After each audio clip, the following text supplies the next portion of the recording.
Tayo po'y sama-samang manalangin, mga kapatid.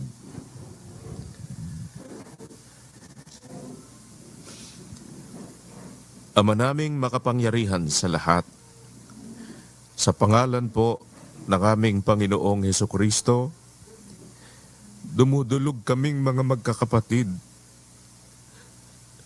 Ama, nagpapasalamat po kami sa iyo, sa iyong mga kabutihan sa amin, sa iyong patuloy na pagkukupkop sa aming mga kaliitan. Salamat po sa iyong mga pagpapahinuhod, sa iyong mga pag-iingat at awa sa aming mga magkakapatid, upang kami po ay makapagpatuloy ng aming sama-samang mga paggawa at pagsunod sa iyong banal na kalooban. Ama, nararamdaman po namin kung papaano mo kami minamalasakit. Salamat po sa liwanag ng mga katwirang pinayayaman mo sa aming pagkakapatiran. Huwag ka sanang magsasawa sa amin, Panginoon. Patawarin mo po kami sa aming mga pagkukulang. Lagi mo kaming pagtiisan. Sana po may pagtapos namin ang aming mga tungkulin. Huwag na kaming kailanman mapawalay pa sa iyo. Alalahanin mo ang iyong mga anak. Sumasamo kami para sa mga kapatid namin na may mga karamdaman. Maawa ka po sa amin, Panginoon. Kung maaari po sana, magpagaling ka, Ama. Lunasan mo ang mga sakit ng iyong mga anak. Tulungan mo kaming lahat na may paglingkod sa iyo ang aming buong buhay at lakas hanggang sa kami po'y maging dapat sa iyo, Panginoon. Alalahanin mo rin ang mga dumaranas ng mabibigat na mga suliranin. Sana po sumaklolo ka, Ama, sa mga napipighati, nagkakaroon ng balisa sa bigat ng kanilang mga pinagdadaanan. Magpala ka po sa aming mga panauhin. Sana po mga tawag sila upang magkasama-sama kami sa paglilingkod sa iyo.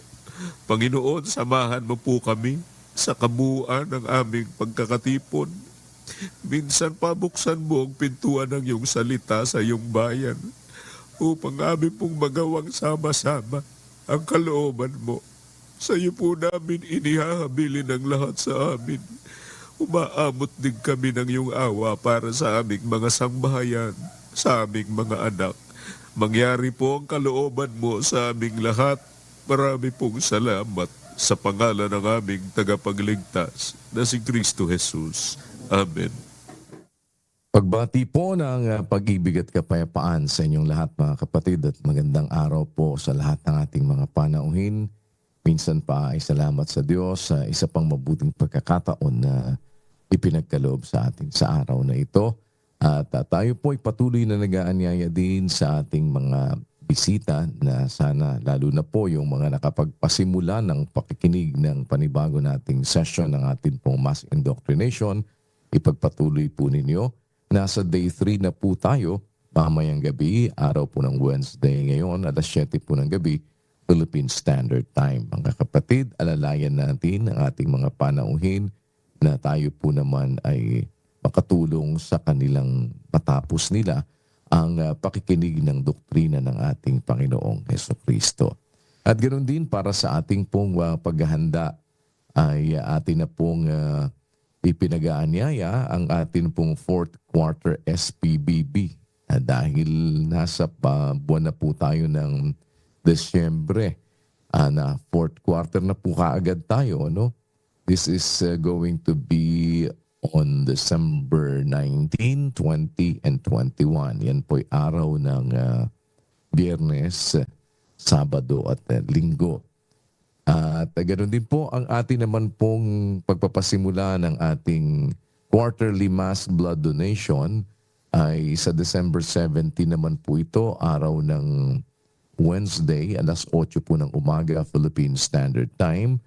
Diyan po sa ating MCGI Chapel at sa iba't ibang lugar po ng ating pagsasama-sama sa ating mga coordinating centers. Yan po ay coinciding din doon sa atin po namang combined worship and prayer meeting services na nakatakda din po sa araw po naman na yan ng December 17. At yan po ay dahil sa ating yung scheduled na SPBB fourth quarter. At ganun din po, ang araw naman ng Huwebes, which is yung pong a day before ng ating SPBB, December 18, ang atin po namang schedule ng ating Brethren Day. At yan po ay bukas para sa lahat ng ating mga kapatid at ganun din sa ating mga kapwa-tao. Kaalinsabay niya ng ating isinasigawa pong Grand Fiesta ng Diyos. At yan po ay sa iba't ibang dako ng ating bansa at sa iba't ibang dako ng mundo kung saan po tayo ay mayroong mga isinasagawang mga pagtitipon. Yan ay bilang patuloy nating paglilingapan sa ating mga kapatid na mga nangangailangan. Nandyan po yung iba't ibang mga serbisyo para sa ating mga kapatid at sa ating mga kapwa-tao. Sabay na po niyan yung ating namang pag-aanyaya din sa ating mga panauhin na maka-witness ng ating pong Brethren Day at na sila man po ay makinabang din para po doon sa mga may iba't ibang mga pangangailangan na meron namang serbisyong available para po sa ating mga kapatid at sa ating mga kapwa-tao. Yan po ang ilang mga paalala at mga schedules natin sa darating po na mga araw nitong buwan ng Disyembre ng kasalukuyang taon. 2026 na agad. Brother Rodel, Brad Josel, bilis ng panahon. Parang kahapon lamang. Ano't ano pa man mga kapatid, patuloy naman tayo dito po sa ating pag-aaral. Brad Rodel, ngayon naman ay magpapatuloy tayo ng paghihimay-himay dahil hindi pa naman natin napupuntahan ang iba't ibang detalye nitong ating pinag-aaralang paksa. Ano ba ang iyong nakita na dito sa Roma sa 8:1 na pinag-aaralan natin na umpisa, Kaya ako sinasabi, Brad Rodel, dahil binibigay natin yung mga bagay na dapat ay magawa natin, At yung ating dapat na maging pananaw sa mga sinasabi ng Biblia batay sa pananaw ng kasulatan. At kaya nga binabasa natin, Pero kagaya ng ating sinasabi, hindi naman dahil inumpisahan natin, nakatapos ka na kagad doon, Yun na. Sa pagpapatuloy natin ng pag-aaral, kaya tayo tuloy-tuloy na nag-aaral ng mga katwiran ng Diyos. Kasi merong iba't ibang mga kasu-kasuan yan. Hindi naman natin pwedeng isang upuan, nandyan na lahat. Kaya mahalaga naman yon na ating masubaybayan. At ito din yung atin pong sinisikap na magawa. Bakit natin pinapahintulutan ng nakita nyo, may mga topic review tayo sa ating. Bago tayo nag-uumpisa ng ating pag-aaral, di natin naiiwasan kasi kung minsan merong mga pangyayari, kapatid na Rodel, hindi ka nakadalo ng prayer meeting. Opo. Para madugtong, kumbaga para ka lang nanonood kung minsan noong mga teleserye nila, Parang previously on, ganyan, di ba? Meron mga ganon, previously. minsan pinanonood yun noong mga hindi nila napanood yung nakaraang episode para maiugnay nila ano na bang nangyari. Ano ba yung iniwang kong episode at ano ba yung sumunod na episode para hindi ka naman nanguhula doon sa kasunod na episode. Ba't ganun? Mas madali mong maiuugnay at mas madali nating makikita yung mga pinanggagalingan natin ng ating mga pag-aaral. In the same manner, kaya meron na din tayo mga topic review showing. Ayan, alam naman ni na kapatid na Josel, kaya natin araw-araw po yan practically. Kaya nga araw-araw may pagkakatipon tayo kapatid na Rodel, ano? Dahil araw-araw, meron kang pwedeng daluhan na pagkakatipon. Meron tayong serbisyong kapatiran araw-araw. At araw-araw meron tayong topic review showing. Iba-ibang mga topic na napag-aralan natin para yung mga bagong kapatid, yung mga gustong ma-refresh sa kanila, yung mga napag-aralan sa nakaraan. Merong mga reference para ka na ding nagbabasa, nagbabalik tanaw para alam mo yung iba't ibang mga pag-aaral. Dahil hindi naman natin maitatanggi. Kagaya niyan, recently, meron tayong mass baptism and every mass baptism, awa ng Panginoon, maraming mga nagiging bagong kapatid na nababautismuhan. Yun, karamihan sa kanila, hindi pa naman nila inabutan yung mga unang bahagi ng ating pagkakatipon. Especially kung halimbawa, doon ka na nga lang mag-take off sa 5 years ago, 6 years ago, o, di ba, 4 years ago. Kahit na nga 1 year ago lang, ano, kapatid na Rodel. Ang ating pagkakatipon, meron tayong worship, meron tayong prayer meeting, meron tayong pagpapasalamat, paghahandog ng pagpapasalamat sa Diyos. Bawat pagkakatipon natin, may mga pag-aaral tayong ginagawa. Imaginein mo yun, yung lessons, ano, kumbaga na ating tinatalakay. Pagka isang buwan kang hindi nakadalo, medyo mahaba-haba na yun, kapatid na Rodel. Marami-rami na yung pag-aaral. Lalo na yung mga bagong kapatid pa lang, ano, kababautismo pa lang, ang dami pa nilang mga ika-catch up. Although, ito namang ating mga pag-aaral, kaya ito naman ay continue sa tulong at awa ng Panginoon para mabuksan sa ating sama-sama yung mga bagay na pagtutulong-tulungan nating magawa ng mga magkakapatid. At maging sa pakikipagkapatiran natin, kaya nga mahalagang nakikipagkapatiran, iniibig mo yung pagkakapatiran dahil doon mismo sa mga kapatid, meron tayong matututunan, ano?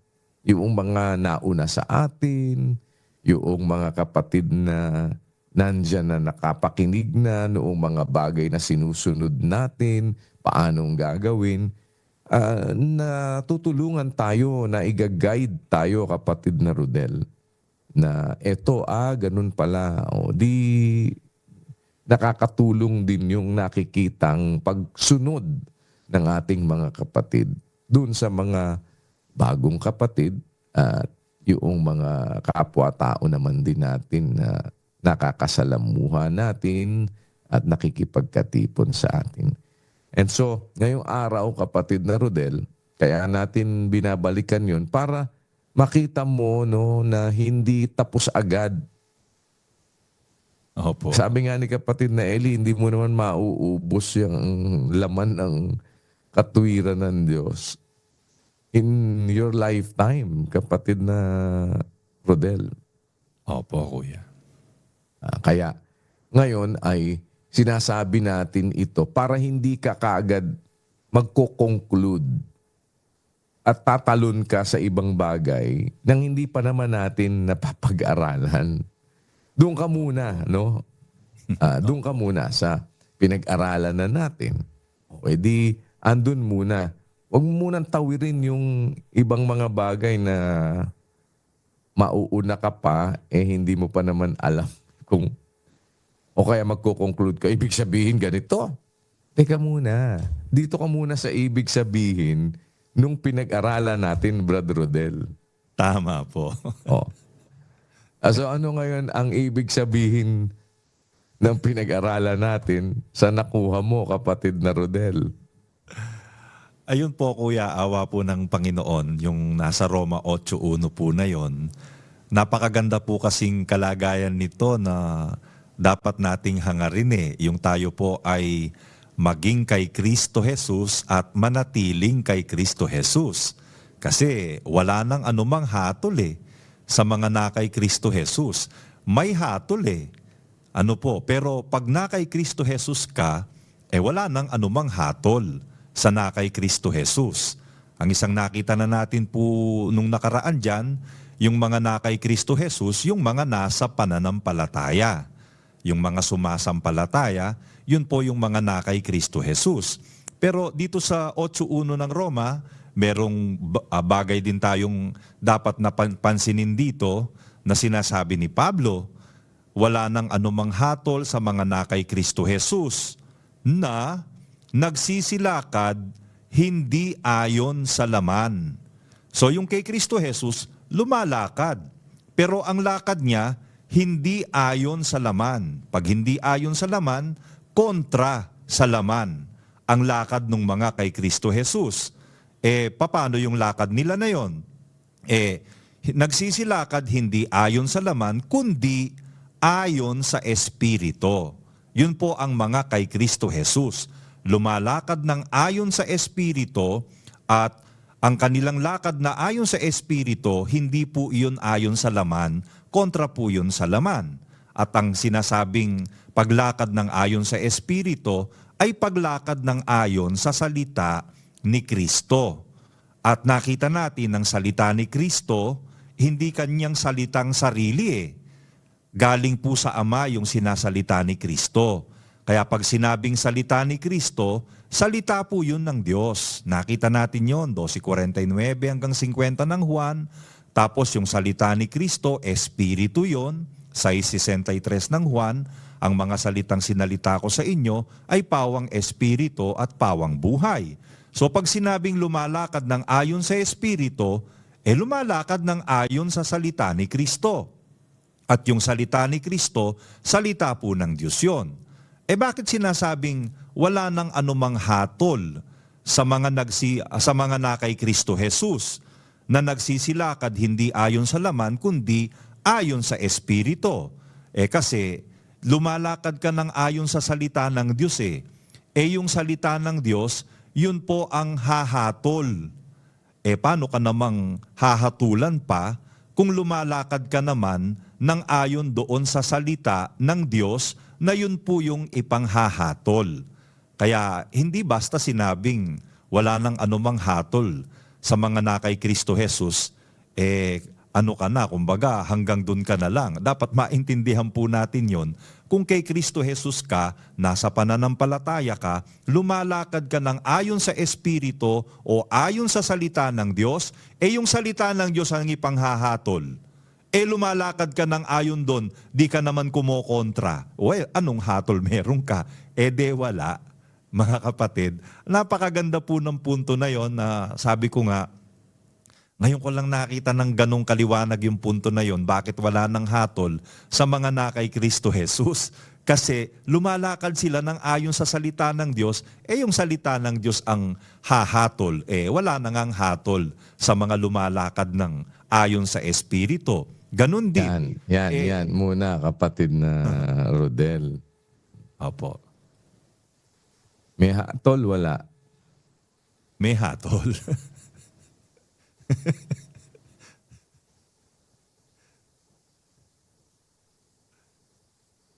May hatol, wala? May hatol po. May hatol. Meron po. Kanino? Sa mga hindi na kay Kristo Jesus. Dahan-dahan ka, ha? Yan na. Ayan po, kuya. Dahan-dahan ka. Opo, kuya. Ang ibig mo sabihin ba, kung na kay Kristo Jesus ka, wala nang anumang hatol? Wala na po. Kung yung hatol na yan na sinasabi ni Pablo sa 8.1, kuya. Yan. Diba? Opo. Kasi dapat, kaya sabi ko, hindi pa naman tayo tapos. Tama po. Bakit, kapatid na Rodel? Una sa lahat, ganito, pag pinag-uusapan ng kautusan, Brad Rodel, pag sinabi bang kautusan, tatanungin kita. Pag sinabing kautusan, isang set lang ba yun? Hindi po, kuya. Hindi po. Ayan. O ngayon, ano ibig kong ipunto? Pagka sinabi bang hatol, isang set lang yung hatol? Hindi rin po, kuya. O hindi ba ngayon dapat kung hihimayin natin, kaklaruhin mo. Opo. Pag sinabing kautusan, una sa lahat, kapatid na Rodel, bakit mahalaga na alam mo yung ano bang kautusan ang pinag-uusapan? Pagka pinag-uusapan natin ang pagsunod sa kautusan, sa isang general na pananaw, dapat maintindihan natin ang kautusan ng Diyos ang dapat nating sundin dahil yun ang pag-ibig sa Diyos na ating sundin, tuparin ang kanyang mga utos. Ang sabi dun sa 5:3 ng unang Juan. Ito ang pag-ibig sa Diyos na ating tuparin ang kanyang mga utos. At ang kanyang mga utos ay hindi mabibigat. O ngayon, pag sinabing utos, ang dapat natuparin natin yung utos ng Diyos. Yun ang pag-ibig sa Diyos. Anong utos ng Diyos ang tutuparin mo? O ba't mahalagang itatanong mo yun? Kasi, yung sinasabi din doon sa gawa, ano ang sabi doon sa 13:39, kapatid na Rodel?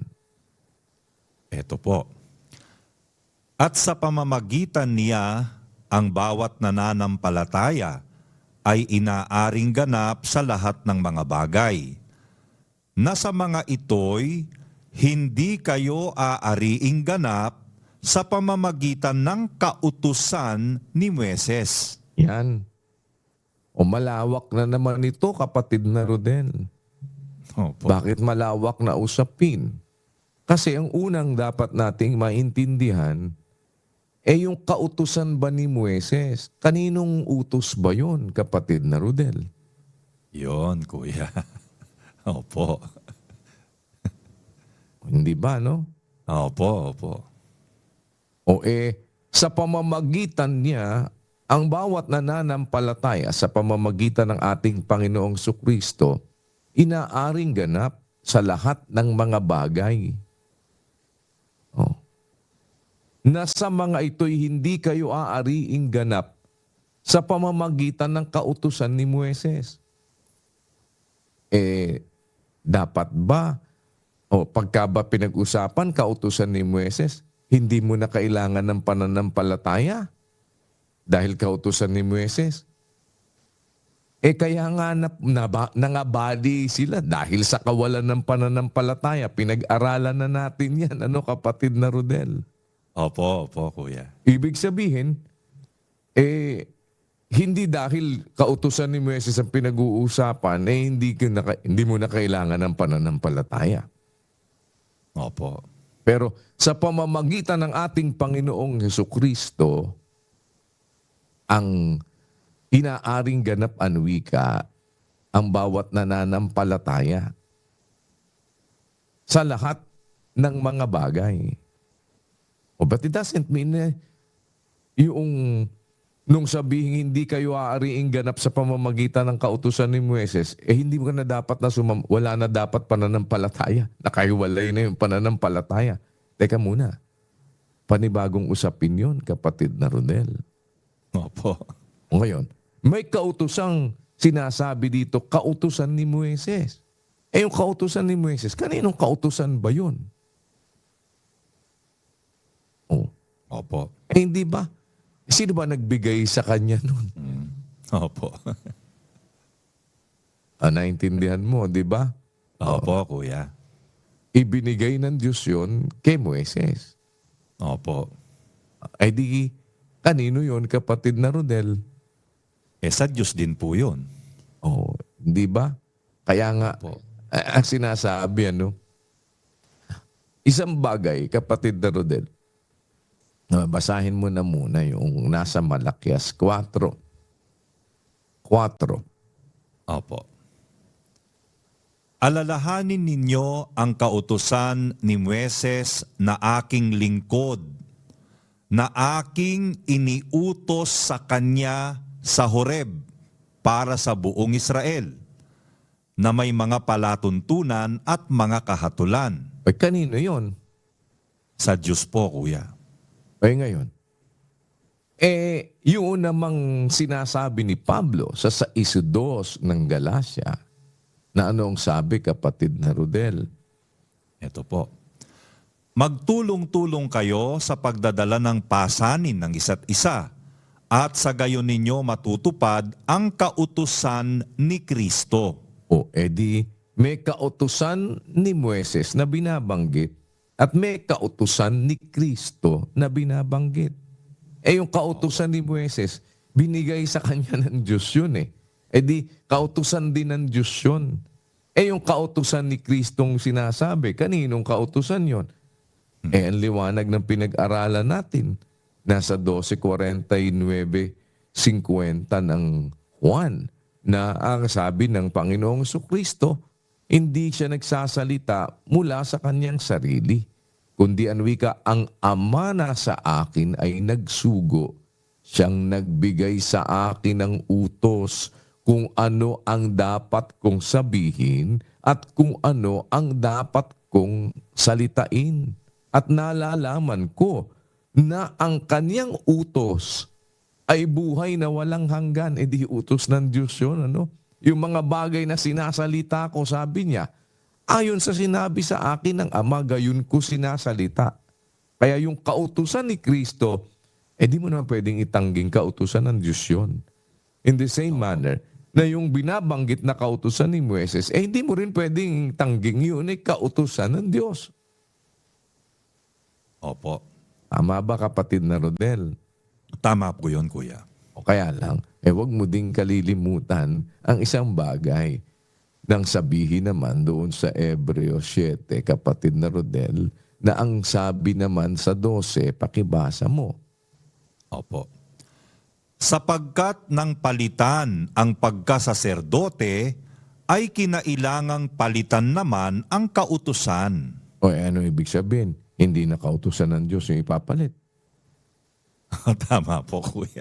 Kautusan pa rin ng Diyos. Pero naintindihan mo ngayon ang punto. Awa po ng Diyos, kuya. Kaya kailangan nagdedetalye para maliwanag. Bakit naman kailangang idetalye yun at para maliwanagan natin, May kautusan ni Moises na binabanggit. May kautusan ni Kristo na binabanggit. Pero parehong utos yun na galing sa Diyos, kapatid na Rodel. Ngayon, sa pamamagitan ni Kristo, yung bawat nananampalataya inaaring ganap. Na sa mga ito, hindi kayo aariing ganap sa pamamagitan ng kautusan ni Moises. Ano na ikaaaring ganap mo? Yung kautusan na ni Kristo. Kung ikaw ay nananampalataya, hindi naman kasi ibig sabihin, kautusan ni Moises, hindi ka kailangan sumampalataya. Sasampalataya ka pa rin . Pero, yung kautusan ni Moises, sampalatayanan mo man yun, hindi na yun ang ikaaaring ganap mo ngayon, kapatid na Rodel. Dahil Opo. andyan na ang ating Panginoong Hesukristo na nung dumating ang ating Panginoong Hesukristo, sa pamamagitan niya, ang bawat nananampalataya ay naaring ganap sa lahat ng mga bagay. Kaya nga, magtutulong-tulong naman kayo, magdala ng pasanin ng isa't isa, sa gayon nyo matutupad ang kautusan ni Kristo. Dahil dumating na si Kristo, nandyan ngayon yung kautusan ni Kristo, na kautusan din ng Diyos yun. Galing din yun sa Diyos. Kaya sinasabi niya nga, hindi siya nagsasalita ng saganang kanyang sarili. O hindi, yung kautusan ng Diyos na dala ng ating Panginoong Hesukristo, ang ngayon ay dapat mong kilalanin. Bakit? Hindi naman natin maitatanggi kahit na noon may 1935 Constitution, na yung 1935 Constitution ang siyang ginawang batayan ng mga lehislador para bumalangkas ng batas, na dapat yung batas na ginagawa ng mga lehislador, ng mga nasa Kongreso, kung sino man yung legislative body, batay doon sa existing at effective na Constitution. If it is against the Constitution, then the bill will be found to be unconstitutional. Then if you're going to insist it and pass it into a law, then that law will be unconstitutional or against the Constitution, which is the basis of creating or passing a specific bill into a law. O, ba't ba tayo napunta sa ganon? Kaya ko lang sinasabi, kapatid na Rodel, ang batayan ng batas na susundin ay yung 1935. Kung nandun ka sa 1935 coverage. Nung nagkaroon ng pag-aamyenda ng konstitusyon, na bago ang konstitusyon, ang batas ay gagawin na batay sa bagong konstitusyon. Kung covered ka ng 1987 Constitution, bilang mambabatas, hindi ka dapat na gumawa ng batas na nandun pa sa ilalim ng 1935 Constitution. O ano ibig sabihin? Nang palitan ng pagkasaserdote, kinailangang palitan naman ng kautusan. Kaya nang dumating ang ating Panginoong Hesukristo na may pagkasaserdoting walang hanggan, kapatid na Rodel, eto na ang Panginoong Hesukristo. Kinailangang palitan ng kautusan. Pero kaninong kautusan pa rin? Sa Diyos pa rin po. O parang kautusan pa din yan, konstitusyon pa din ng Pilipinas yan, kapatid na Rodel, ano? Opo. It is still the Philippine Constitution. Hindi naman siya naging American Constitution. Hindi na nasa Pilipinas ka, Pilipino ka, ang bayan mo ay Pilipinas. Ang dapat na masunod ay Philippine Constitution. Hindi pa rin American Constitution or Japanese Constitution. Philippine Constitution pa rin. But the Philippine Constitution was already amended. So the 1935 Constitution is no longer in effect. And that should not be the basis of passing a specific law. Diba? Ano ngayon ibig sabihin? Bagaman at kautusan pa din yan ng Diyos, yung kautusan ng Diyos under doon sa pagkasaserdote ng ating Panginoong Hesukristo, ang in effect, Brother Rodel. Opo. Hindi naman natin masasabing, hindi mo naman, kung ikaw ay Kristiyano, Kristiyano nga eh. Opo. Kristiyano nga, kapatid na Rodel no? Opo. Parang, ano lang yan, Pilipino nga eh. Oo. Opo. Diba, no? Pagka Pilipino, sakop ka noong ng Pilipinas. No? Opo. Yan. Pagka Kristiyano, nandun ka sa ilalim ni Kristo, kapatid na Rodel. Bakit natin pinag-uusapan? Kaya lang natin ginagawang halimbawa dahil may kautusan ni Kristo. Kautusan ng Diyos yun. May kautusan din ni Moises. Kautusan din ng Diyos yun. Pero yung kautusan ni Kristo na atin ngayong susundin, yaan ang dapat na alam mo bilang Kristiyano. No? Opo. Ngayon, ano ang kaugnayan nun sa pinag-aaralan natin? Ganon din naman, hindi dahil sinabing kautusan, pare-pareho na lang basta. Opo. O kaya, pag nadinig mo kautusan, hindi ka rin ganap sa kautusan, nilahat mo na. Opo. Di ba? Kaya every time makakarinig ka ng kautusan na hindi ika-aaring ganap, kapatid na Rodel, wag mong lalalusin na ang magiging konklusyon mo, kaya di kailangan sumunod sa utos. Teka muna, aling kautusan ang pinag-uusapan na hindi mo ika-aaring ganap. Ang liwanag hindi kayo aariing ganap sa pamamagitan ng kautusan ni Moises. Kung ano ibig sabihin? Hindi pagka nakadinig ka ng kautusan, hindi mo na ika-aaring ganap ang kautusan. Lalahatin mo na. Opo. Naintindihan mo, Brother Rodel? Ang Opo. kailangan mo ngayong kagad na subaybayan, teka muna. Anong kautusan ba ang tinutukoy dyan? Lalo na, kapatid na Rodel, kapag ka hindi naging specific. Opo. Halimbawa, sinabi, dapat kang sumunod sa kautusan. Teka, napaka-general niyan. Naintindihan mo? Opo. Opo. Pag sinabing dapat kang sumunod sa kautusan, teka, klaruhin mo, bakit? May utos ng tao Opo. Na ang sabi naman ng Biblia, kapatid na Rodel, sa 7 at 7 ng Marcos, walang kabuluhan yung pagsamba nila sa akin. Nagtuturo ng kanilang pinakaaral ng mga utos ng mga tao. Nilisan ninyo ang utos ng Diyos at pinanghawakan ang salit-saling sabi ng mga tao. O edi merong utos ng tao, merong utos ng Diyos.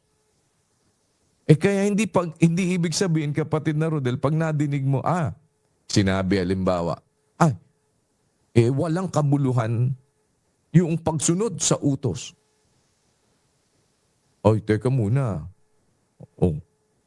Naintindihan mo, Brother Rodel? Opo. Opo, kuya. Kasi pwedeng sabihin yun no? Pwedeng sabihin na, walang kabuluhan ng pagsamba nung sumusunod sa utos. Opo. Diba, no? Opo. Teka. Tama ba yun, Brother Rodel? Kung doon sa kaisipan po nung nagsasalita, nakadugtong na yung specific na utos na yon, tama yon. Pero kung ang makakarinig, hindi niya alam kung anong detalye, mahirap pong paniwalaan yon. Dahil papasok agad sa isip mo, may utos ng Diyos, may utos ng Diyos, yun po, kuya. Yun. So dapat mo, kailangan mo ng further clarification. Pag sinabing, walang kabuluhan, sabi ka walang kabuluhan ng pagsamba nila sa akin na sumusunod, nagtuturo ng kanilang pinakaaral ng mga utos ng mga tao. Ang mga tao. Opo. Dahil mayroong utos ng mga tao, mayroong utos ang Diyos. Pero utos pareho o hindi? Pareho pong utos. Parehong utos. Opo. Si Mang Nano, may utos si Mang Nano, kaya nagagalit na lang si Bentot. Puro utos, di ba? Opo. Kaya may utos ang nanay mo, may utos ang tatay mo. Opo. O pagka tinanong, kanino ba utos ang susundin ko? Mamili ka sa dragon o sa tigre. Ganun lang naman yun. Di ba? Parang, siyempre sino ba ka ang susundin mong utos? Kanino ka mas takot? Oh. Mas takuti ka ako sa nanay ko. Sabi nung bata, bakit? Takuti ka nanay ko sa tatay, takuti ka tatay ko sa nanay ko eh. No, hindi ba? Kaya pagka sinabi, tinanong kay kanino utos susundin mo? Sasabihin nung anak, sa nanay ko ika. Kung hindi ka, pareho kami yari ng tatay ko. Oo. Pero hindi, ang ba't ko sinasabi lang, hinahalimbawa ko lang po yun mga kapatid. Una, para maintindihan natin, hindi lahat ng utos. Pag sinabi mong utos, pare-pareho. Opo. May utos ng tao, may utos ng Diyos. Kaya may kautusan ni Kristo, may kautusan ni Moises.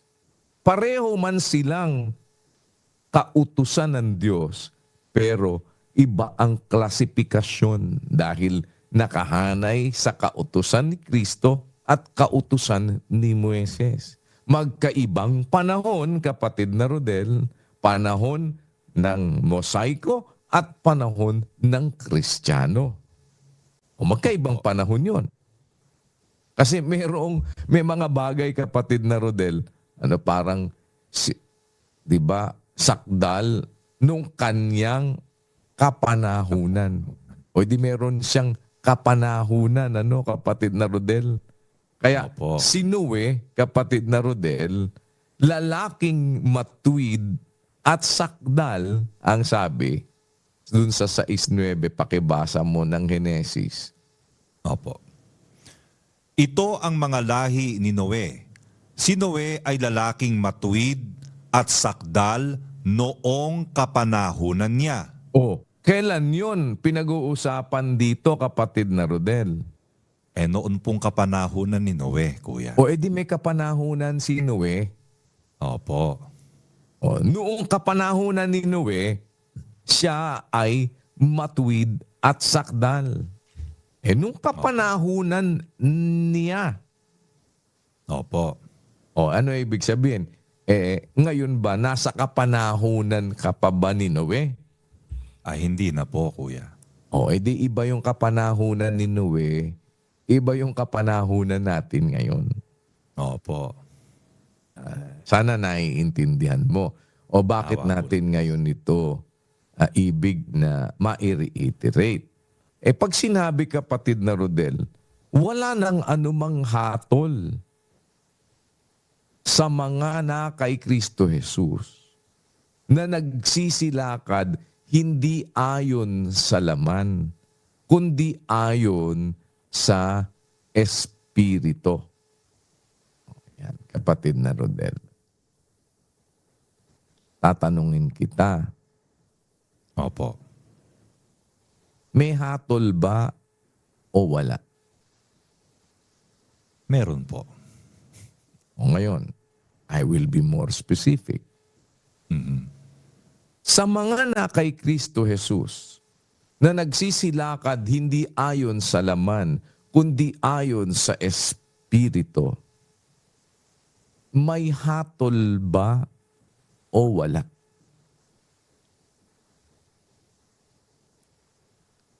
Itong hatol pong tinutukoy ni Pablo sa 8:1, wala po, kuya. Nakita mo, ngayon, nagiging mas maingat ka. Hindi ba, kapatid na Josel? Naintindihan mo gusto ko sabihin, Brad Josel? Awa po ng Diyos, kuya. Salamat sa Diyos dahil yan po yung nadetalye sa amin. Kanina nasabihan nyo na si Brad Rodel, dahan-dahan ka. Abay talaga.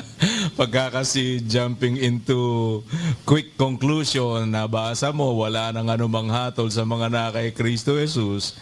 At pagkatapos dudugtong ka na sa isip mo, pagka wala kay Kristo, may hatol. At eka, dahan-dahan. At ito na nga po, natutunan na namin dahil ito ngayon, yung sagot ni Brad Rodel talagang dinahandahan niya. at naging maingat na sa pagsagot. Ngayon nga'y wala nang anumang hatol sa mga na kay Kristo Jesus na nagsisilakad hindi ayon sa laman kundi ayon sa Espiritu. O, kasi Brad Josel, eto, ipapabasa ko sa'yo. Pakibasa mo. Ang unang Korinto 11:32. Opo. Datapwat kung tayo'y hinahatulan. Teka muna, Brad Josel. Sino nagsasalita dyan? Si Apostol Pablo po, kuya. O, sino ba ang nagsasabi din dun sa Roma? Si Apostol Pablo din po. Yan. O ngayon, ano sabi ngayon dito ni Apostol Pablo? Datapwat kung tayo'y hinahatulan. Teka muna, Brad Josel. Kasama ba siya dyan? Kasama po, sabi niya po'y tayo'y hinahatulan. Siya ba kapatid na Josel ay na kay Kristo? Opo, kuya, walang duda po. Lumalakad ba siya ng ayon sa Espiritu? Opo, awaran Diyos. Yun po'y tinuro niya nga eh. Oh. Ano ang sabi niya sa Roma 8:1? Ngayon nga'y wala ng anumang hatol sa mga na kay Kristo Jesus na nagsisilakad hindi ayon sa laman kundi ayon sa Espiritu. Ayan. Kung siya lumalakad ng ayon sa Espiritu, kapatid na Josel, may hatol pa ba?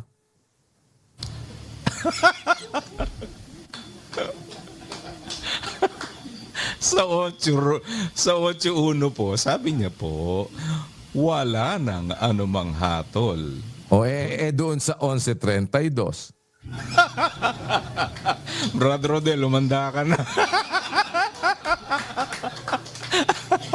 Ang sabi po niya, datapwat kung tayo'y hinahatulan. May hatol ba? Sabi po sa 11:32, meron. Pagka hinahatulan ka ba, Brad Josel?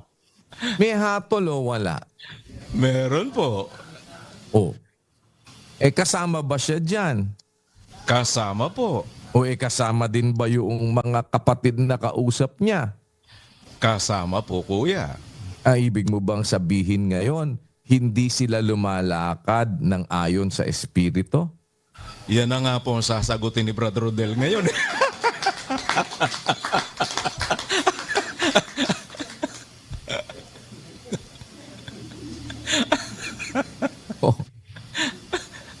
Naintindihan mo ngayon, Brad Rodel, Brad Josel, kung ano ang ibig kong sabihin. Awa po ng Diyos, kuya. Kailangan liwanagin. Kaya, mahalaga na naiintindihan natin. Di tutuloy mo naman para maintindihan mo. Kaya, pag hindi dahil nakapakinig ka ng isang ayoko na. Ganyan. Teka muna. Sabi ka kasi, kapatid, hindi kayang tapusin lahat sa isang upuan. Diba? Kaya, hindi mo na nga matututunan ngayon ito pagka, diba, hindi ka na dumalo. Yan, kapatid na Rodel. Bakit? Di tutuloy natin, Sige, tuloy mo ang basa, Brad Josel. 11:32. Ito po, balik natin. Datapwat, kung tayo'y hinahatulan, ay pinarurusahan tayo ng Panginoon. Kapatid na Josel, pagka pinarurusahan, anong ibig sabihin? Hinahatulan po, kuya. Kaya nga may parusa eh. Amen po. Di ba? Kaya nga may parusa eh. Di ba kaya ka nga may parusa? Kasi natulang ka. Oh, naintindihan mo? Yun po yun, eksakto kuya. Kaya ka pinarurusahan, hinatulan ka nga eh. Kaya nga po may parusa. Tatanungin kita, hindi ba pinag-aralan na natin kanyang pinarurusahan, ano kadugtong, Brad? Apokalipsis, basahin mo, 3:19. Ito po. Ang lahat kong iniibig ay aking sinasaway at pinarurusahan. Oo, kita mo. At kahit sa kawikaan, pinag-aralan na natin yan ng mga nakaraan. Hindi ba kapatid na Josel, kapatid na Rodel? Sinasaway niya kasi yung kanyang iniibig eh. Kaya ang sabi, doon sa Apokalipsis, pinarurusahan. Lahat kong iniibig, aking sinasaway at pinarurusahan. Ikaw nga'y magsikap at magsisi. Para ka magsisi, para ka magsikap, sinasaway ka ng Diyos, pinarurusahan ka. Lahat kong iniibig. Kaya nga, ganun din ang sinasabi ni Pablo na yung mga anak ng Diyos, tinuturing niyang anak. Ang sabi kapatid na Rodel sa 12 at 6, basahin natin. Opo. Sapagkat pinarurusahan ng Panginoon ang kanyang iniibig At hinahampas ang bawat tinatanggap na anak. o kita mo, Opo. kaya yung mga anak, huwag kayong magre-rebelde sa magulang kung kayo pinarurusahan o kaya sinasaway. Kapag hindi ka na pinapansin, bahala ka na sa buhay mo, ibig sabihin nun, hindi maganda. Dahil yung tinatanggap na anak, yung iniibig na anak, sinasawa yun, pinarurusahan. Yung parusa, ano yun? Kapatid na Rodel. Hatol po yun. Kaya ka nga pinarurusahan eh. Opo. Yun ang hatol sa iyo eh. Dapat kang parusahan. Opo. Sinasaway ng Diyos yung kanyang iniibig. Tatanungin kita, kapatid na Rodel, kung sinasaway ng Diyos ang iniibig niya at pinarurusahan, hinahatulan o hindi? Hinahatulan po. May hatol o wala? Meron po. Ngayon, yung nagsisilakad ng ayon sa Espiritu, kapatid na Rodel, may hatol o wala? Meron po, kuya. Pero may Ano hatol. sabi sa 8.1? Wala sila. Ano sabi sa 8.1? Ngayon ngay wala ng anumang hatol sa mga nakay Kristo Jesus. Ano ngayon? Meron wala? Yan pong hatol na yan, wala. Ibang hatol yan. Diba? Yan ang sinasabi natin, kapatid na Rodel. Bakit? Ano bang sinasabi ni Pablo? Di itutuloy natin ulit, Brad Rodel. 11:32. Basahin natin ulit. Opo.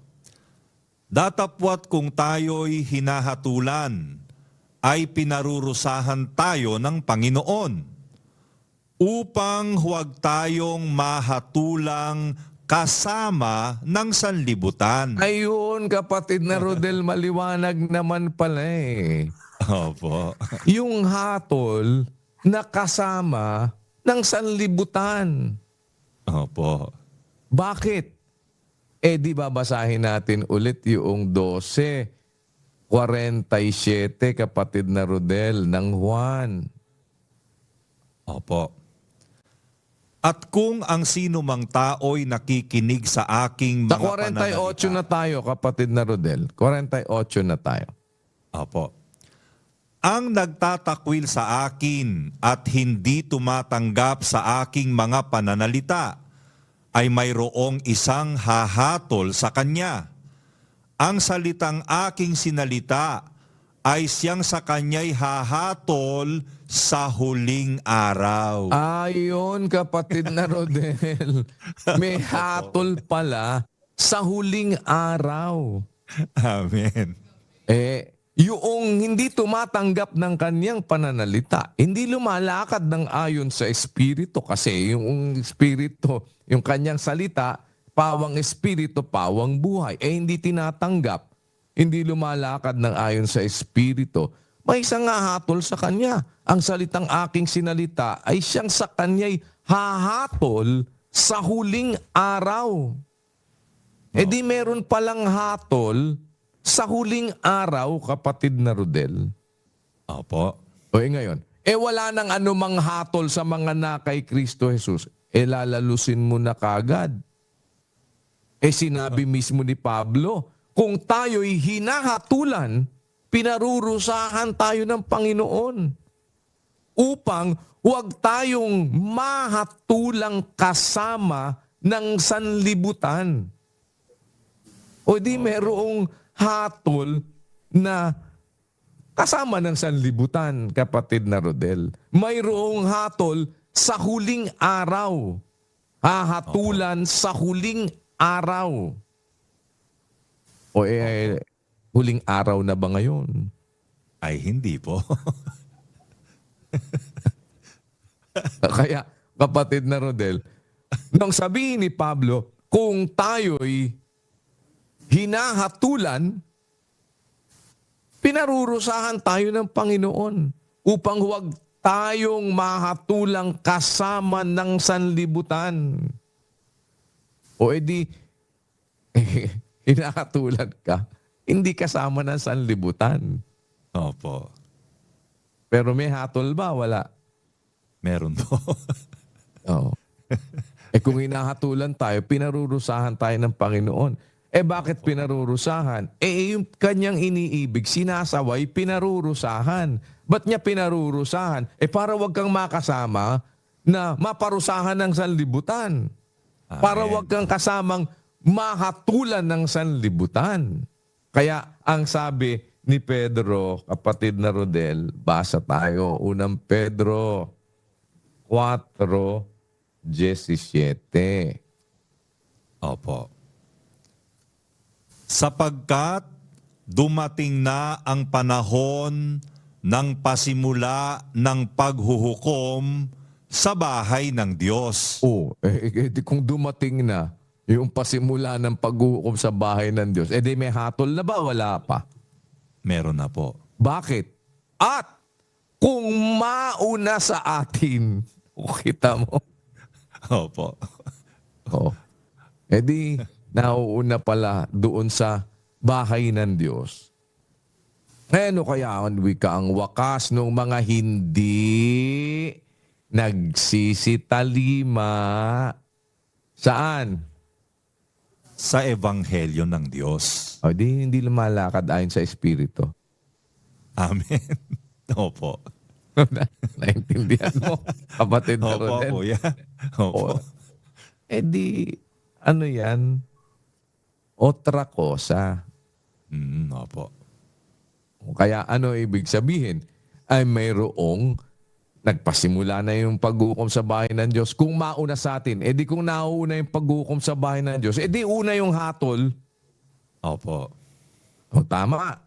Tama po. Tapos ano kasunod? Ano kaya ang wakas ng mga hindi nagsisitalima sa Ebanghelyo ng Diyos? Ano kaya hatol doon? Doon sa mga hindi lumalakad ng ayon sa Espiritu. Kasi kahit naman lumalakad ka ng ayon sa Espiritu, kapatid na Rodel, ano ang isang totoo? Basa, 7:20 ng Ecclesiastes. Opo. Tunay na walang matuwid sa lupa na gumagawa ng mabuti at hindi nagkakasala. Pagka nagkakasala, ano, dapat? Dapat pong hatulan, dapat pong sawayin, dapat pong parusahan. Ayan. Pero, hindi kasama ng sanlibutan. Sanlibutan. Amen. Ayan. Opo. Pero may hatol ba, kapatid na Rodel? Kung tayo hinahatulan, di merong hatol, ano? Hinahatulan, pinarurusahan tayo ng Panginoon. Ano yun? Yung parusa o hatol, kapatid na Rodel, na hindi kasama ng sanlibutan. Opo. Ganon din yung utos. Hindi lahat ng utos, pag sinabing utos, pare-pareho. May utos nga ng tao, may utos ng Diyos. Kailangan mo i-qualify, kapatid na Rodel. Kaya may parusa doon sa mga nagsisiibig sa Diyos. Opo. Meron ba? Wala. Meron po. Pinarurusahan niya yung kanyang iniibig eh. Opo. Huwag mo na sabihin, wala. Lahat kung iniibig ay sinasaway at pinarurusahan. May parusa ba? Meron po. Parang ngayon sabihin mo, wala ng parusa. Sinabi na nga ni Pablo, kung tayo'y hinahatulan, tayo'y pinarurusahan. Opo. Pinarurusahan tayo ng Panginoon kung hinahatulan tayo para wag tayong mahatulang kasama ng sanlibutan. Di may parusa? Wala. Meron po. Kita mo na. Kung may parusa, may hatol o wala? Ba't ka pinarusahan kung walang hatol? Opo. Yun nga yung hatol yung parusa kapatid na Rodel. So you have to qualify. Sana naintindihan mo, kapatid na Rodel, at meron ka sana natutunan. Opo, Kuya. Salamat po ng marami sa Panginoon. Dito sa dagdag po na detalyeng ito na nakuha natin doon sa ating natutunan po noong nakaraan. Yan pong 8.1 na yan. Wala nang anumang hatol sa mga nakay Kristo Jesus. Kaya yun pong sinasabi nyo, Kuya, mahalaga po talaga yon na dapat kino-qualify natin yung mga termino na nababasa sa Biblia. Dahil kung minsan, meron talagang hindi naman siya nakaspecific na eh. Kaya kailangan po, titingnan mo para hindi ka po magkamali ng pagkakaintindi. Kasi kung dyan ka lang sa sitas na yan, tapos hindi ka na magko-consider sa iba pang mga bagay na sinasabi ng Biblia, magkakamali po tayo ng hatol o ng ating Brad Rodel, bigyan lang kita kapiraso, ng Opo. piraso lang na idea. Kasi meron kahit sa mga salita, ginagamit na tinatawag na panghalip. Opo. Diba? Opo. Ang Pilipino ganun, may pantukoy, may pangalan, may panghalip. Ano ba ang panghalip? Yun po yung ginagamit instead na banggitin mo yung proper name o kaya... Kaya mayroong noun, mayroong pronoun. Opo. Diba, no? Yan ang, kumbaga, mayroong panghalip. Pag sinasabing panghalip, sa halip na, no? Instead na ang sabihin mo, ulit-ulitin mo yung pangalang Rodel. Halimbawa, ginamit mo na yung pangungusap. Ang sabi, si kapatid na Rodel ay kasalukuyan ngayong dumadalo ng prayer meeting. Tapos, siya kasama ng kanyang mga kamag-anak. Pag halimbawa, doon ka nag-umpisa doon sa siya kasama ng kanyang mga kamag-anak. Kailangan tanungin mo, sino? Opo. Sino siya? Opo. Sino yung siya? Kaya aatras ka, titignan mo. Sino ba yung tinutukoy doon na siya? Diba? Hindi naman dahil nakita mo, siya kasama ng kanyang mga kamag-anak. Pag gayon lang pinagbatayan mo, sino siya? Opo. Diba? Pwede kasing yung siya gamitin din kay Brad Josel. Yung panghalip na siya ay pwede din gamitin kay Brad Mel. Pwede din gamitin sa akin. Pwede din gamitin sa ating lahat ang panghalip na siya. Niya. Di ba? Yung niya. Kaya nga, nung sabing, sa pamamagitan niya. O, di ba kapatid na Rodel, nung gamitin nyo sa 1339, sa pamamagitan niya, panghalip yung niya eh. O kaya, Opo. tutugay-gayan mo pa yon. Sino ba tinutukoy doon na niya? Kaya, kapatid na Rodel, kaya ako lang binabanggit. No? Sige, tuloy mo na. May kailangan klaruhin kasi hindi naman binasa mo separately pagkatapos hindi mo na inintindi yung lahat ng mga kasu-kasuan. O kaya naman ngayon, nakinig ka ngayon, tapos sabi mo, ganun ikasin. Teka muna, hindi pa nga kami tapos eh. Nauna ka pa. Oh. Sige, tuloy mo, Brad Rodel. Opo, kuya. Salamat po sa Diyos. Eto, nadagdagan tayo po uli dito, mga kapatid. Tama yun eh. Binanggit na sa umpisa, halimbawa, yung pangalan na proper name ng tao. Sa susunod, para hindi redundant naman na lagi mo nalang binabanggit yung pangalan, gagamit ka na po ng panghalip. Ang problema, kung yung nagbabasa, ang nabasa niya yung nasa gitna na, yung panghalip na ang nakita niya, i-apply niya kahit kanino yon, magkakamali ka. Umatras ka para makita mo sinong tinutukoy nung panghalip na yon. Gaya nung sinasabi ni Pablo, sa pamamagitan niya, ang bawat nananampalatay inaaring ganap sa lahat ng mga bagay, sino yung niya? Umatras ka, makikita mo kung sino yung niya, na ang tinutukoy pala ay ang ating Panginoong Hesukristo at hindi ang kahit na sinong maaaring maisip mo kung hanggang dun ka lang sa niya, kung kani-kanino mo na ikakabit yung niya, magkakamali ka. Para di ka magkamali, balikan mo, makikita mo po iyon. Parang ito pong pinag-aaralan natin ngayon, mga kapatid. Wala nang anumang hatol sa mga nakay Kristo Jesus. Sabi ng Biblia. Ano po, alam ko naman nung tinuturo ni Kuya ito sa atin, alam niya rin ang mga detalye nito. Kaya lang, mga kapatid, gaya nun, idugtong mo itong pinag-aralan natin ngayon para makumpleto mo nung nakaraan, gaano kaya kahaba yung naging pag-aaral po natin, ano? Hindi po pwedeng ibuhos lahat sa paminsanan. At maski ako po sa pakikinig ko, pag binuhusan mo ko nung napakaraming sunod-sunod, baka hindi ko po matandaan lahat hindi ko ma-pick up lahat Kaya ano lang po tayo, tiyaga lang tayo dahil may awa naman ng Diyos kagaya nito. Nakita natin, wala nang anumang hatol sa mga nakay Kristo Jesus. Anong hatol? Kasi may mababasa ka naman sa ibang mga talata, merong hatol O maging specific tayo ngayon. Kagaya nung, wag kang mag-general, hatol, general mo na, walang hatol. Kahit anong hatol, wala. Ganun ba? Hindi po ganun. Parang nabasa mo, kautusan. Isa lang ang nasa isip mo sa kautusan, ay maliligaw ka. Merong utos, dapat mong tuparin. Sinasabi, tumupad ka sa utos. Meron naman, utos, hindi mo dapat tuparin. Hindi mo nga dapat pakinggan Alin yun? Yung utos ng tao. Qualify mo kung anong utos. At kahit na pareho pang utos ng Diyos, mga kapatid, kagaya nun, yung utos ni Moises. Tinawag na kautusan ni Moises, pero kautusan ng Diyos yun dahil ibinigay ng Diyos kay Moises. May tinatawag na kautusan ni Kristo sa Biblia, kautusan din ng Diyos yun dahil ibinigay din ng Diyos kay Kristo yung kautusan na yun Tinatawag siyang kautusan ni Kristo. Ngayon, nabasa mo kautusan. Merong nakasulat sa Biblia, ang sino man hindi inaaring ganap sa pamamagitan ng kautusan.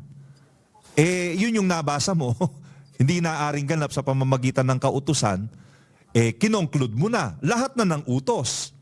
Diba? I-trace mo anong kautusan yung hindi mo ikaaaring ganap at makikita mo, kagaya ng ipinakita sa atin ng mga talata ni Kuya kanina, yung kautusan ni Moises, hindi mo na yun ikaaaring ganap sa panahon ng Panginoong Hesukristo. Sa panahon ng Panginoong Hesukristo, sa panahon ng Kristyanismo, ang umiiral na kautusang dapat nating sundin, kautusan ni Kristo. Kaya aariing ganap ka sa kautusan ni Kristo kung susunod ka na may pananampalataya. Kasi ang ganda ng punto na yun sa 13:39. Hindi ko mo binanggit sa pamamagitan niya, bawat nananampalataya, inaaring ganap sa lahat ng mga bagay sa pamamagitan ni Kristo. At ang kadugtong sa mga ito'y hindi kayo aariing ganap sa pamamagitan ng kautusan ni Moises.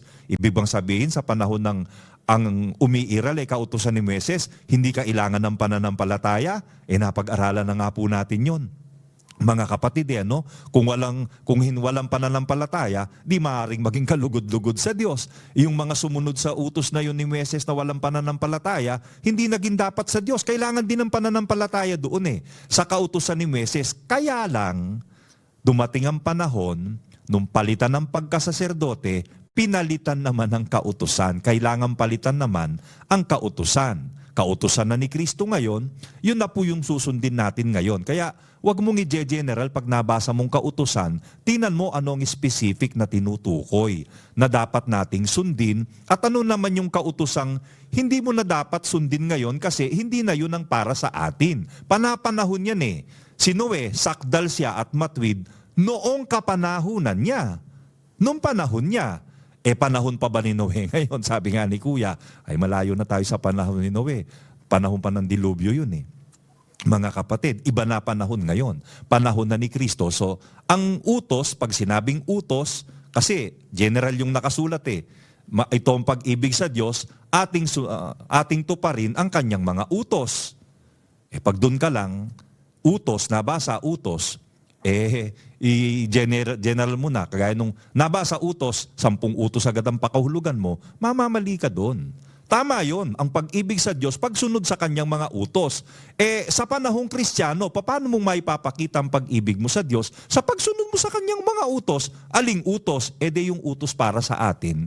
Yung kautusan ng ating Panginoong Hesukristo. Sinasabi ni Pablo, magdalahan kayo ng pasanin ng isa't isa, tuparin ninyong gayon ang kautusan ni Kristo. Hindi kautusan ni Moises.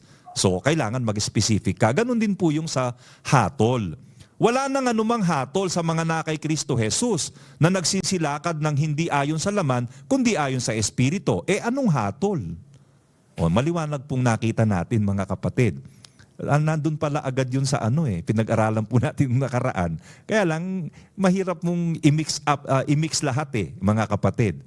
Yung walang hatol, yung lumalakad ng ayon sa salita ni Kristo. Yung salita ni Kristo, salita ng Diyos yun. Wala nang hatol doon mga kapatid. Anong hatol yung wala na doon sa mga lumalakad ng ayon sa salita ni Kristo? Kasi may binabanggit si Pablo sa 11.32 ng Korinto, kung tayo ang wika'y hinahatulan, kasama siya may hatol. Siya rin yung may sabing wala nang anumang hatol sa 8.1 ng Roma siya rin naman ang may sabi sa Korinto. Sa 11.32, kung tayo'y hinahatulan, kasama siya. Na kay Kristo ba si Pablo?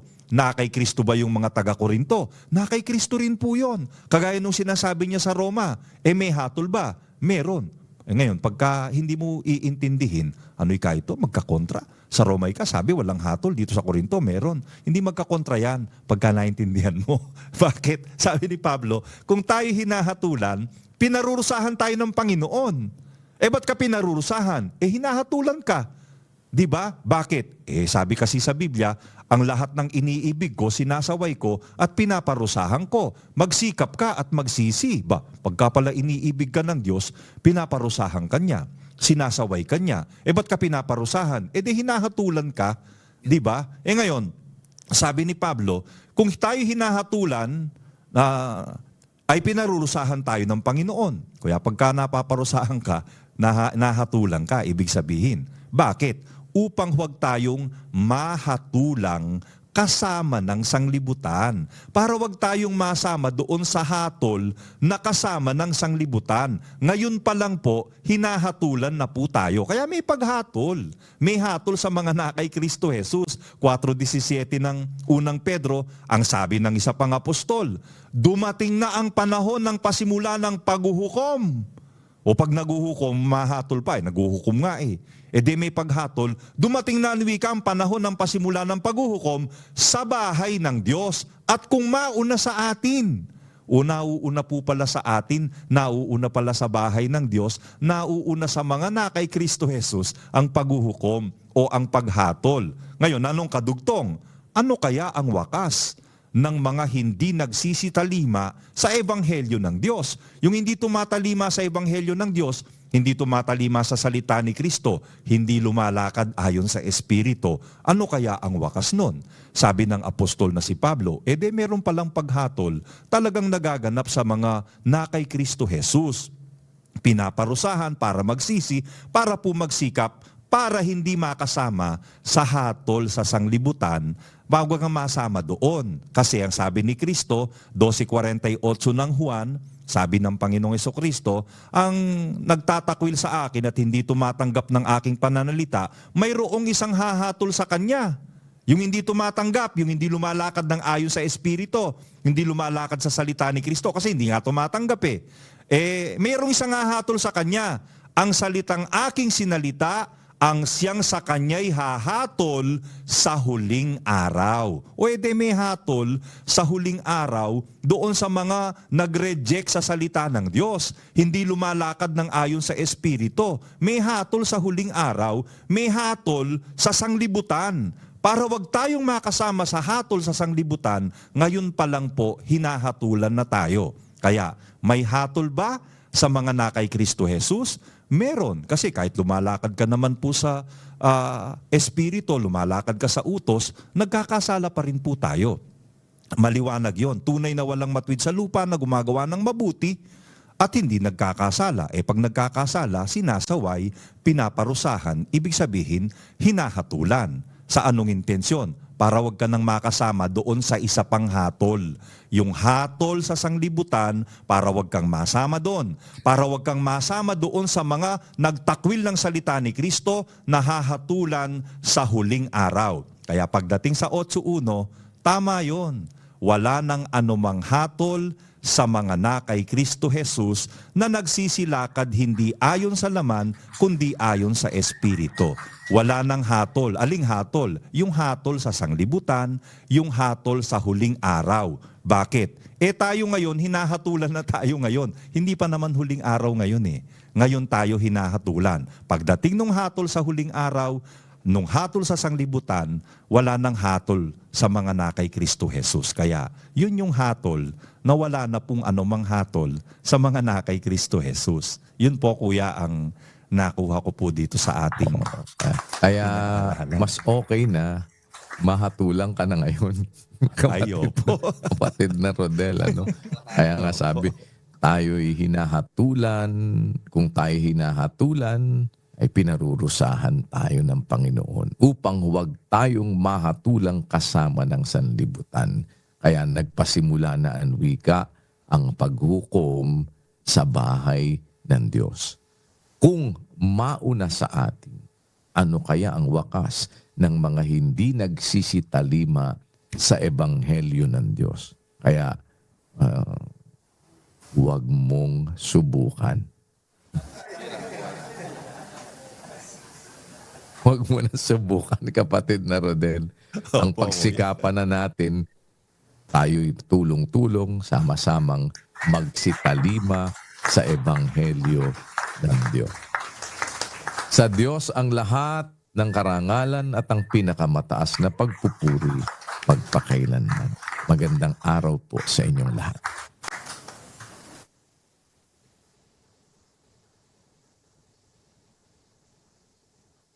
Muli po tayong sama-samang manalangin, mga kapatid. Panginoon, naming Diyos, Ama naming makapangyarihan sa lahat, sa pangalan po ng aming Panginoong Hesukristo, muli ka po namin amang sinasamba sa ubod ng aming mga puso.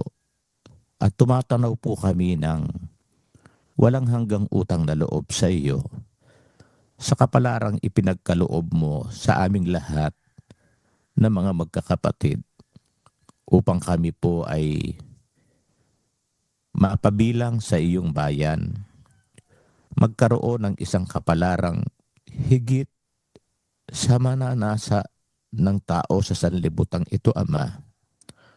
Ang kami ay laging nasa ilalim ng iyong pagkukupkop, ng pagpapatawad at paglingap, lalo na po sa mga panahong kami ay nagigipit at nabibingit sa mga kapahamakan.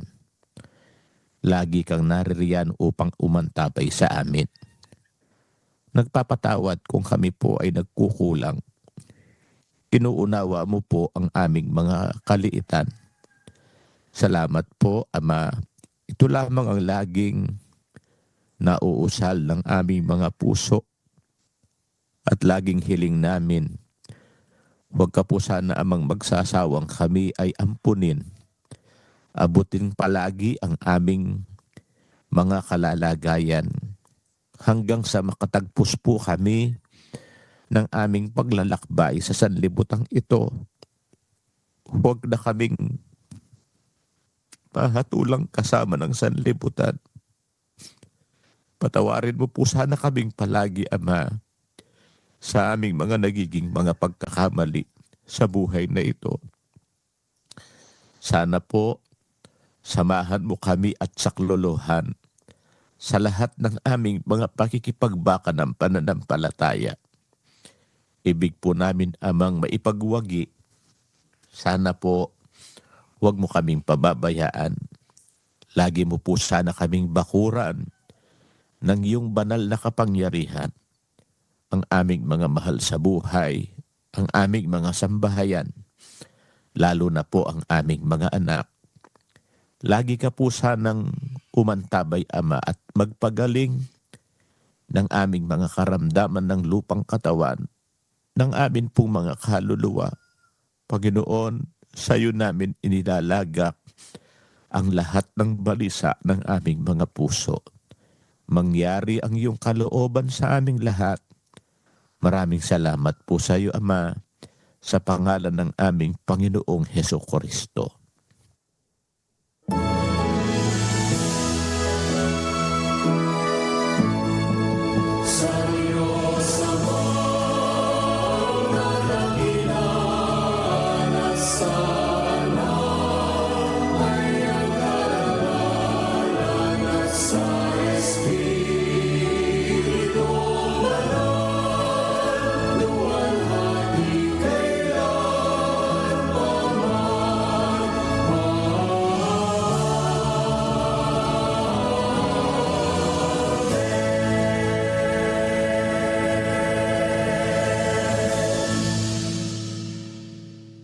At ngayon, mga kapatid, tanggapin natin ang pag-ibig at basbas ng Diyos Amang sumasa mga langit, ang biyaya at pagpapagaling ng ating Panginoong Hesukristo at ang pakikipisan ng Kanyang banal na Espiritu mamalagi nawa sa ating mga puso at sa ating mga anak magpakailan-kailan paman.